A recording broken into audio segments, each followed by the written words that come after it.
Welcome to the Chester Centurions Podcast, where we explore the journeys, challenges and successes of entrepreneurs and business leaders making an impact in our local area. I'm your host, Alan Bark, and in each episode we dive into real stories behind business growth, resilience and innovation.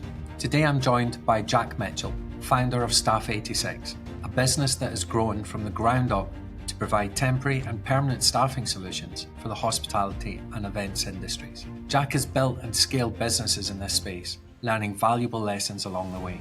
In this episode, we'll uncover what motivated Jack to start his own business, the biggest lessons from his journey, and how he stays adaptable in a fast-moving industry. We'll also discuss the realities of work-life balance, misconceptions about entrepreneurship, and why celebrating the small wins is just as important as chasing the big ones. Let's dive in.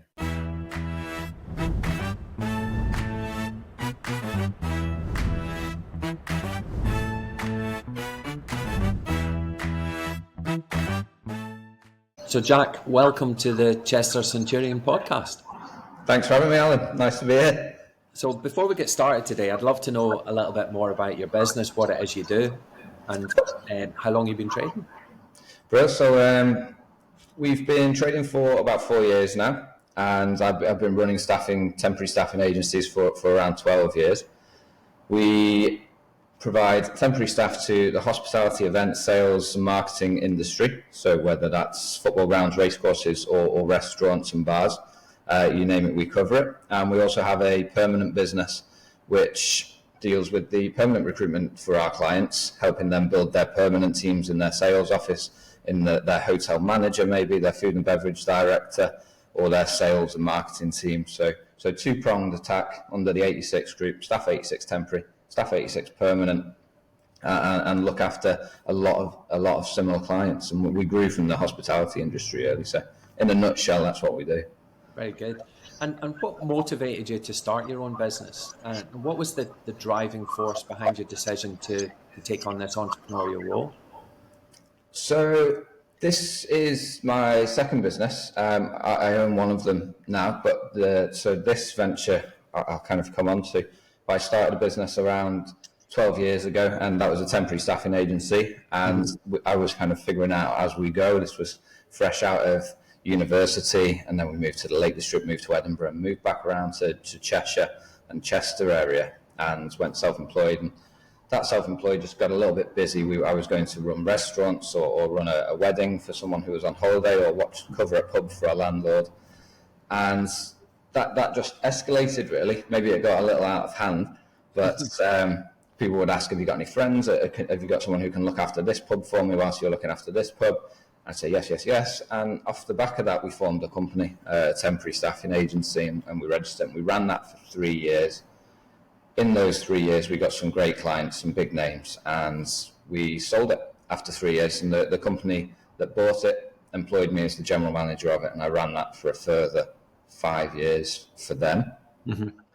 And that took us to around 2021 when I formed Staff 86. Out of the back of the pandemic, the opportunity was there to develop something, create something for myself again, especially in temporary staffing. It exploded. The market it needed more temporary staff businesses. People couldn't cope with the amount of demand that was out there. Lots of people had left the hospitality industry and gone to start working for Amazon or driving. So the opportunity was there, and we created Staff 86 and went for it on our own again. Very good. I'm interested in this. When you started the first business, do you remember the day that you made the decision? I'm gonna do this. Not really, but I remember the time I created the name of the company, and I called the company Red Tie Events because it was getting a little bit. Have you got any mates that can come and work for us? Can you do this? Can you do that? And I was working at a race course, running a restaurant, and they said, "Have you got any staff that could come and manage another restaurant for us?" I said, "Yeah, absolutely." And they said, "What's your company called?" And I said, "I call it Red Tie Events." And the sole reason is I had a red tie on, and I needed a company name, and it was just a little bit off the cuff. And that is what the company was registered, and we traded under that company for 3 years. So I don't remember deciding, I'm going to go into business, but just constantly work hard and do what's best for your clients and try and get more and more clients and deliver on what you say you can deliver. And that just escalated into business, I think.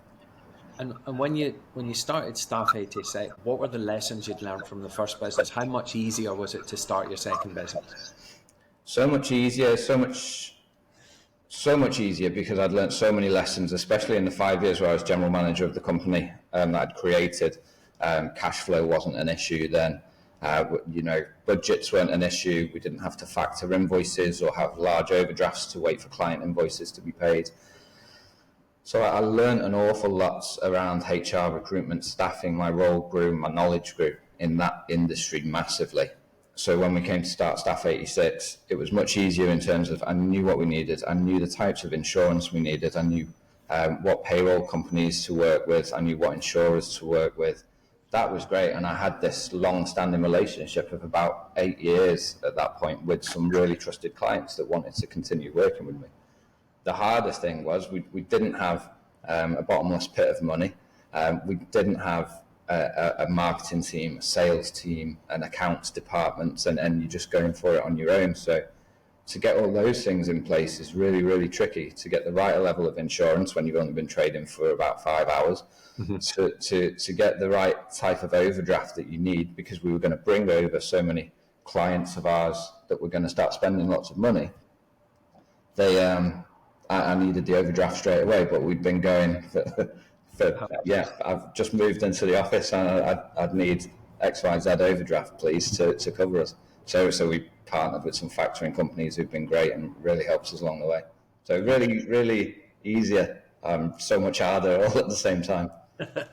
So what are some of the common misconceptions about running a business, and how do you go about addressing them? I don't really address them, but some common misconceptions are that you have more time if you run your own business, more freedom, less stress. And although you can slightly decide when you want to take your holidays or when you want to start work, it's not really true. You don't have a boss. You're your own boss from day one, but you're dictated. Everything you do is dictated by the business, and the business is dictated by the community or your clients or the business that you're running, and the environment and the economy. So you don't have a boss, you have kind of lots of bosses. And if this is happening, then you need to be available for the business. But then it's hard. I don't think we should compare being employed by someone or running your own business, because there's difficulties in both sides of it. And I think people should just appreciate the challenges that both sides have. I'm not saying running your own business is harder than being employed, or the other way around. I think there's different challenges with both. So I don't try to address them, but it's certainly a challenge. I like that perspective, actually, that it can be as hard working for someone as it is working for yourself. Absolutely. And I think when you do start working for yourself, it isn't the rosy picture that everybody paints on social media, right? It's you got to put the graft in, especially at the beginning. And I think it's a really important lesson for people to know that they have to go in with their eyes open. Absolutely, fully committed, and you're going to get stuff in your eyes as well at the same time. Yeah, no, really cool. How do you maintain a work-life balance as a business owner, and do you have any sort of personal rituals or habits that keep you motivated and focused? I suppose take time when you can, because you can't always take time when you want to. You really can't. And as I said, your life is basically dictated by the business. You've got to be prepared to make sacrifices, and that's one of them. Some rituals and habits. I speak to the team all of the time, and I really believe in sharing the good, the bad, the ugly, the success. You celebrate with them and think, how can we do this better in the bad times? That's a good one, I think. And also, you just mentioned social media and the rosy picture that everyone paints on social media. I personally find myself comparing myself on social media. You're comparing yourself to your competitors because everyone's sharing all the good news and not necessarily the struggles that it's taken to get there, or the speed bumps that they've hit a bit too fast. Mm-hmm. So I removed social media. I've not got rid of social media, but I've removed it off my phone so that I can decide when I'm going to check social media. So if I come to work and I want to go onto LinkedIn, we're quite active on LinkedIn. I think it's a great platform, but I'm not there scrolling whilst I'm sat in bed, seeing the competition posting that they're doing really, really good. we're doing the same thing. We're posting that we're doing really, really well, but we're not going to post all the struggles and the failures that it took to get there at the same time. So try not to compare yourself to other people. I think that's a very, very valuable lesson indeed. And you mentioned something there that I've written down here, and it was sharing openly with your team. But you said, we do share the exact position that we're in and the work that we have to get done. You also said you celebrate with the team. What impact has that had on the team as a whole? Celebrating the little wins, and don't get me wrong, I'm not the best at this at all. The team are better at saying, this is a real win, this, and it might be a small win, it might be that someone great has just joined our team and we're going to go out and celebrate, or it might be that we've just won a new client that's going to be one of our largest new clients moving forwards. All the little wins, all the big wins, you have to celebrate it, because you might not get a big win for a long time. Mm-hmm. And those little ones really do keep you going, but it's not necessarily me that drives that, it's the team, and I trust the team through and through, really, to help with that.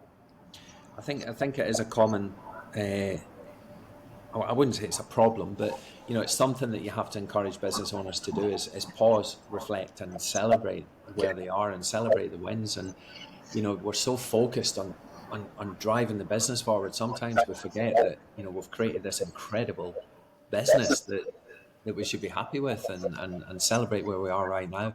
Absolutely. Not enough people do that. No, and I think it's really, really crucial to track what you've done and where you've been from day one. And I was fortunate when we set up this staffing business, going back to your previous question, when we first started, I knew that we needed to record everything that we've done. Not on a camera. I mean, record the sales that we're doing, record the clients that we're gaining or the clients that we might have missed out on. Mm-hmm. And you can look back on that and you can go, look, guys, look how much better this January is to last January. That is, and even if you're going through a bit of I've just missed out on that tender, or I didn't quite get that client, I should have expressed what we do in the community more, and they were really like that. We can still look back and go, look how much further we've come. Yeah, and that's super important, and that keeps the team's chins up and keeps us going. Very good. Listen, we're in a pretty fast-moving business environment at the moment. Everything is constantly evolving. How do you stay adaptable and open to change? And are there any specific strategies that you use to remain innovative? Keeping up with industry trends is really important, but a lot of our information comes from our clients. Our clients run racecourses, they run football grounds, they run arenas and pubs and restaurants and cafes, all a matter of venues in hospitality, sales, marketing, events. So keeping up to date with them and having regular check-ins is the most efficient way, I think, of staying up to date. Having an open mind and reading a lot and asking a lot of questions, and don't think you ever know it all, and just constantly ask questions. If you don't know, put your hand up, ask that question, call up your client, ask the question. Think that honest, trustworthy approach with your clients means you get a very honest and trustworthy glimpse into their business, and you can see exactly where they're going. They'll tell you their struggles, they'll tell you their positives, and you can get a picture. Common struggles at the moment is the economy and the national insurance hike and the lower threshold. That's for all of our clients. That's what we're having regular conversations about at the moment. I think that's some gold right there, isn't there? Listening intently to the marketplace, intently to your clients, listening for those trends that are happening at the coalface is really important. Asking great questions and great channels of communication, open channels of communication with your staff and your clients will help you understand where you need to be focused in the future. That's really cool, Jack. I like that.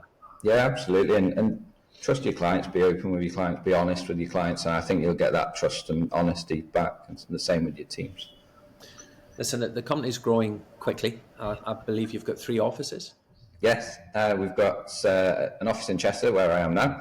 We've got an office in Manchester on Charlotte Street, and we've got an office in Liverpool on Man Island, which is great, just by the docks overlooking the water. It's really nice. Really I spend most of my time in Chester and split half my time between Liverpool and Manchester. So what's next, Jack? If you could offer us a glimpse into the future, your plans, your goals for the business, what would you envisage the next chapter for you? The next few years, really keep on this trajectory that we're on. We've done really well, which is testament to the team who run the business day in, day out and look after our clients all of the time. Continue the same for now. It's growth, in a word. And whether that be doing more with our existing clients, helping in other areas that they maybe aren't aware that we can help them or support them, whether that's the temporary staffing business or the permanent staffing side of things. Recruitment's really going to take a hit, in my personal opinion. You see it when I've been reading some articles. In 2025, it's going to be tricky. Our clients are going to perhaps struggle or need some advice, and maybe not always a hard sale and just a listening ear is the next year. But growth in temporary, growth in permanent, and a personal goal for me over the next few years is to perhaps start to look at when I would replace myself as managing director. Not so I can go and swan off on a rubber dinghy, which is probably all we could afford at the minute, but to allow me to focus on the strategy, the direction that we're going, making sure that all of our decisions are aligning with our values. Community is my favourite value out of all of our four, and I want to be able to do as much as possible with the community. Right. So personally, I'd like someone to run the business probably better than I can, someone with more experience than I've got in running these types of businesses, although I've got 12 years of it. Someone who can do managing the day-to-day operation, so I can look at our strategy, our values, our clients, and make sure we're on track of what we want to achieve. I think it was Henry Ford that said, just surround yourself with people that are better than you, right? I'm pretty Absolutely. sure. I think it was Henry Ford. I might be wrong there, but I'm pretty sure it was. Not very hard to do for me, really. I've got a great team. I love that. Listen, it's been an absolute pleasure having you on, Jack. Thank you so much for your insights. I think there's some real value that people can take away from this episode. But I've got one more question, and it's a biggie. Okay. I want your top 3 pieces of advice for aspiring entrepreneurs, someone who's just starting his journey or maybe facing challenges in the business. What would be your top 3 pieces of advice? Go for it. Go for it 100%. Don't doubt yourself, even though there will be those opportunities. Try to just throw yourself into 100%. You will have to make sacrifices. Second, stay resilient. People will do things that hurt you. People will do things that help you. But you have to stay resilient to that. You're going into business, you're going into competition, you're stepping into deeper waters than you've ever done before. So you have to stay resilient and keep going. And thirdly, don't do it just because you want to be your own boss, because you'll be your own boss on day one, but it doesn't mean you've got any clients. It doesn't mean you've got a successful business, and it doesn't mean you can take holidays when you want to. Do it because you want to build something that you can be proud of, that you can show to people, and they will like it and they'll jump on your journey with you. So don't do it to be your own boss, do it to build something to be proud of, really. Oh, I love that. Go for it. Don't doubt yourself. Stay resilient, stay true and stay resilient. And don't do it because you want to be your own boss. Do it because you want to build something spectacular that you can be proud of. Absolutely, yeah. That's just beautiful. I love that, Jack. Thank you so much. You're welcome, thank you. And thank you for being on. I'm sure we'll have a chat soon. Yeah, great. Thanks very much, Alan. Cheers, Jack. Bye-bye. Take care.